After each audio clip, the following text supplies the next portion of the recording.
So here's a headline from CBS this morning, quote, "Undocumented transgender woman filing domestic violence claim arrested at El Paso courthouse by ICE, official says. The ultimate victim. We've found the ultimate victim. An illegal immigrant transgender woman abused by a domestic partner deported for the crime of showing up to a courthouse. Stop the presses." Here's some other media headlines about this horrifying story.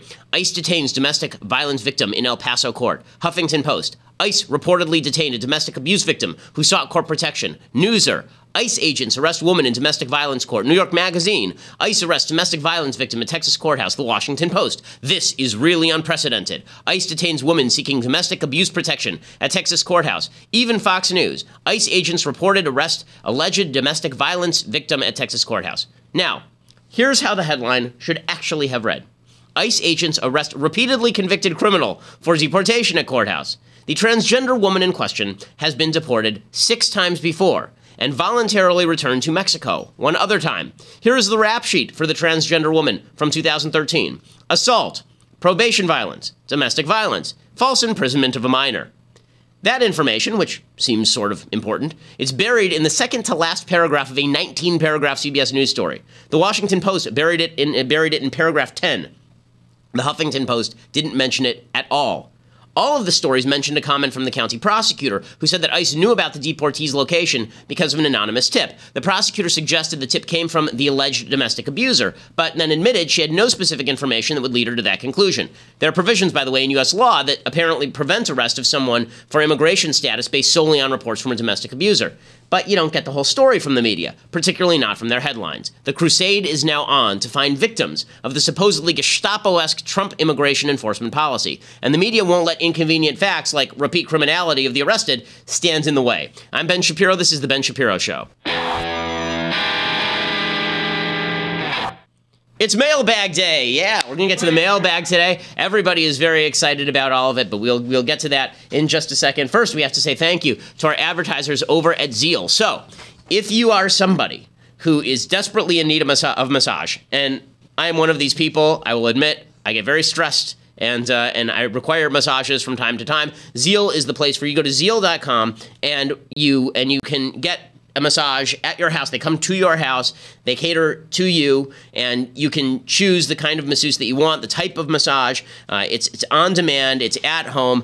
We tried it out, actually. My mother-in-law came into town, and I was supposed to get the massage from Zeal, and instead, because I was a good son-in-law, I gave it to my mother-in-law. Our relationship has never been better. It worked out great. Our listeners get $25 off their first massage by using the promo code BEN at checkout at zeal.com. Right now, it costs about, on average, 20 to 50% less than if you go to a local spa or hotel. Plus, you don't have to actually go there and wait for an appointment. You actually make the appointment online on the app, and then they come to your house, and the masseuses are absolutely first-rate. It's like bringing a spa into your house. They bring all of the materials. They bring the table. They bring the scented candle, the whole deal. They bring. Okay, it's Zeal. It's spelled ZEEL.com, and make sure to click the add promo code at checkout to use my promo code BEN. You get $25 off your first massage. Zeal.com, or you can go to their iPhone or Android app. You get that special offer when you try Zeal today. They have about 8,000 massage therapists all over the country. Again, use that promo code BEN at checkout to get $25 off your first massage. They're the first and leading same-day in-home massage company, and I can vouch for their quality because, as I say, my mother-in-law has never been happy for having stolen a massage that was allotted to me. In any case, we begin. So, lots of good Trump, lots of bad Trump. Donald Trump has been a very, very busy president over the last 24 hours. So we begin. Okay, so let's start with, let's play the good Trump, bad Trump thing. We haven't done that in at least 3 hours. Let's do that. Good Trump, bad Trump, which one will we get today? Yes, indeedy do. It's time for some good Trump, bad Trump, and who's coming? Boom! It's good Trump. Yes, he's back. So after a week of stupidity about Michael Flynn, we now actually get some good Trump, and not just good Trump, great Trump. This is the best that Trump has looked in his presidency since he picked Neil Gorsuch. Here's where Trump is actually really good. When Trump has these sort of pre-scheduled events with people that he likes, and he gets to play the triumphant conqueror, great. You know, with Neil Gorsuch, that event was beautifully staged, beautifully managed. He handled himself well. And then he did it with Benjamin Netanyahu, the prime minister of Israel, yesterday. So Netanyahu shows up after 8 long years of being out in the cold, thanks to President Barack, I'm not real fond of them Jews, Obama. And, you know, his anti-Israel policy is really egregious. I mean, I talked about this for years when President Obama was president. Now, Donald Trump has come into office. Nobody really knows where he is on any of these issues. He's made overtures that make him sound very pro-Israel. He's obviously been very warm toward Bibi Netanyahu. And yesterday, he was extremely warm toward Bibi Netanyahu. He really reset the relationship. I mean, it was the equivalent of handing Netanyahu a reset button. He basically said, we're here for you. We stand by you. We're not going to stand with terrorism. We're not going to stand alongside radical Islamic terrorists just because they have the modifier Palestinian by their name. And so Donald Trump shows up and he stands along Netanyahu, and you can see the warmth. I mean, Netanyahu is so relieved that he doesn't have to deal with that jackass Obama anymore. I mean, last time, Obama was the kind of guy who was making Netanyahu leave through the back door and getting all ticked off if Netanyahu spoke to a joint session of Congress and putting severe pressure on the Israelis at the very end of his tenure through not vetoing bad UN resolutions. And so now Netanyahu comes to the White House, and he's actually, the red carpet is rolled out for him, and the event is really good. So here is Donald Trump talking about a peace deal, and he does something that's pretty notable. He doesn't talk about the two-state peace deal. He doesn't talk about the idea of the two-state solution, which we'll talk about in a second. And I believe that the great opportunity for peace comes from a regional approach, from involving our newfound Arab partners in the pursuit of a broader peace and peace with the Palestinians. And I greatly look forward to discussing this in detail with you, Mr. President, because I think that if we work together, we have a shot. And Trump obviously agrees with that. And you can see that Netanyahu is really, really excited that Trump is there. So Trump himself didn't talk about the two-state solution. And this has set the media off. Why didn't he talk about the two-state solution? Because the two-state solution is stupid. Okay, I knew it was stupid when I was 9, and they were doing the Oslo Accords. It turns out that giving terrorists a state is not a good idea. The Palestinian Authority was a terrorist group. It is a terrorist group. Hamas is a terrorist group. Islamic Jihad is a terrorist group. Giving terrorists a state is a terrible, terrible, terrible idea. And when you say we're making a peace deal, and the peace deal is going to be that at the end you get a state, you've already given up what you're negotiating. Right? There's no more negotiation. So why exactly would the Palestinians give up anything at that point? Why would they stop the terrorism? They know what the end point of this negotiation is, and they know that all the pressure is on Israel to concede things. Beyond that, the stupidity of Oslo was saying that the Palestinians have a right to an independent state. There is no such historic right for the Palestinians to have an independent state. That state was called Jordan historically. Right? When they partitioned British Mandate Palestine, there were 2 states, right? Originally there were really only 2 states, and it was Jordan and Israel, and that was it. And then they sliced off another like quasi little state, and that was the so-called West Bank and Gaza Strip, and the Arabs rejected that deal. So there's no history to having a second Palestinian state in the region. Jordan is 70% Palestinian. The idea that it was a foregone conclusion, the only way there was ever going to be peace was to put a terrorist group in charge of the West Bank and Gaza Strip. Absolute stupidity. When the Jews pulled out of the Gaza Strip, it immediately was turned into Hamasistan, which is an actual terror state. And you know, the fact that everybody keeps glomming onto this two-state deal, this two-state solution, is really dumb. And it was really dumb for the Israelis to do it because it was basically suggesting that the Jews were interlopers in the region, that the Jews had to make some sort of deal to give away the heart of what it means to be Jewish, really. I mean, Judea and Samaria are the heart of biblical Israel. Giving away the heart of biblical Israel to the Palestinian Arabs suggests that they have a primacy of historical claim that simply does not exist. Oslo is foolish for that reason, historically, morally, politically, an abomination. And finally, recognizing that after 25 years of failure seems like a pretty good approach. It seems like after doing this for 2 decades of silliness, maybe we should try something else. Now, there are a bunch of different things that could be done here. One could be just a continuation of status quo, which is you don't get to ship weapons in. You guys get to handle your own crap internally. And as long as there's no terrorism, we can have free flow of people in and out of Palestinian areas without granting independent statehood. That's not an apartheid state. Okay, the United States basically has that sort of relationship with Puerto Rico. Right? Puerto Rico isn't a sovereign country. Puerto Rico is still administered. It's territory of the United States, technically. They don't get to vote in the presidential elections. They're not American citizens. But the United States actually helps out in the administration of Puerto Rico. And so suggesting that this is some sort of apartheid state, if they were to come to this sort of arrangement, is silly. There's also the Carolyn Glick solution, which would be a one-state solution, which is basically Israel annexes everything.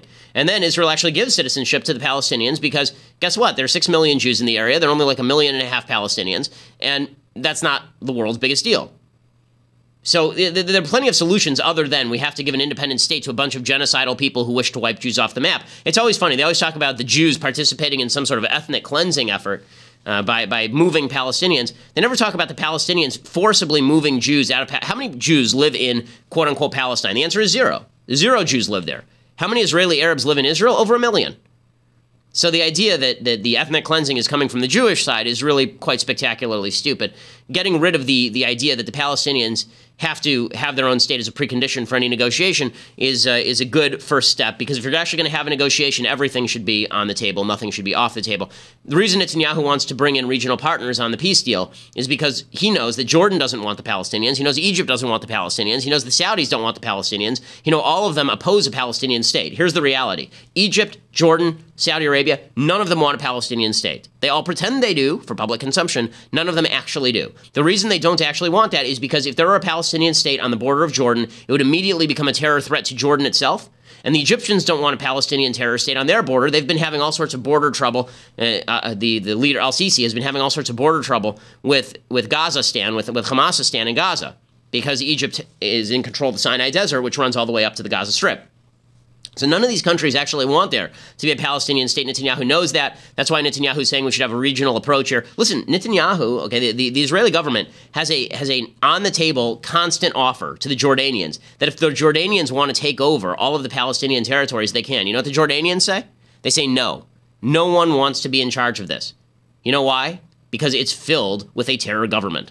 Okay, so Netanyahu says all of this, and then Trump says something that's not so good. He says that Netanyahu should hold off on the settlements, and he does it in typical kind of Trumpian casual style. Here's what he says. As far as settlements, I'd like to see you hold back on settlements for a little bit. We'll work something out, but I would like to see a deal be made. I think a deal will be made. I know that every president would like to. Most of them have not started till late because they never thought it was possible. And it wasn't possible because they didn't do it. But Bibi and I have known each other a long time, a smart man, great negotiator, and I think we're going to make a deal. Okay, so Trump. So this is the part that's slightly disquieting. Is when Trump says things like, "I know we're going to make a deal." What kind of pressure is he going to bring to bear? So far, so good. I don't see a lot of pressure. As far as him mentioning the settlements, I think that he does so because the State Department and people around him tell him he has to mention the settlements, so he looks even-handed. It doesn't make a lot of sense to say that the two-state solution is not a precondition to negotiations, and then to say settlements have to stop is really kind of silly, because the only reasons for settlements to stop is the idea that you're eventually going to transfer all of the control over that territory to this growing terror state, this Palestinian terror state. That's the only reason you wouldn't want Jews building additional bathrooms on the back of their houses or building more settlements. Because the truth is, the Arabs in Palestine, right? The Arabs in the Palestinian areas, there is no Palestine. The Arabs in the Palestinian-controlled areas, they would be thrilled. I mean, realistically, they'd be thrilled if Israel would annex all the territory. There are constant polls showing that Israeli Arabs, given the option to move to Palestinian territories or stay in Israel, they all want to stay in Israel. Why? Because they have jobs, they're wealthy, they live free, and it turns out that the areas controlled by the Palestinians are kind of a crap hole because the administration there steals billions of dollars from their own people and takes all the foreign aid and puts it in their pocket. Netanyahu obviously is thrilled about all of this. He says, look, we don't need a two-state solution that ends with a terror state. What does Abu Mazen mean by two states, okay? What does he mean? A state that doesn't recognize the Jewish state, a state that basically is open for attack against Israel? What are we talking about? Are we talking about Costa Rica, or are we talking about another Iran? So obviously it means different things. I told you what are the conditions that I believe are necessary for an agreement. It's the recognition of the Jewish state, and it's Israel's security control of the entire area. Otherwise, we're just fantasizing.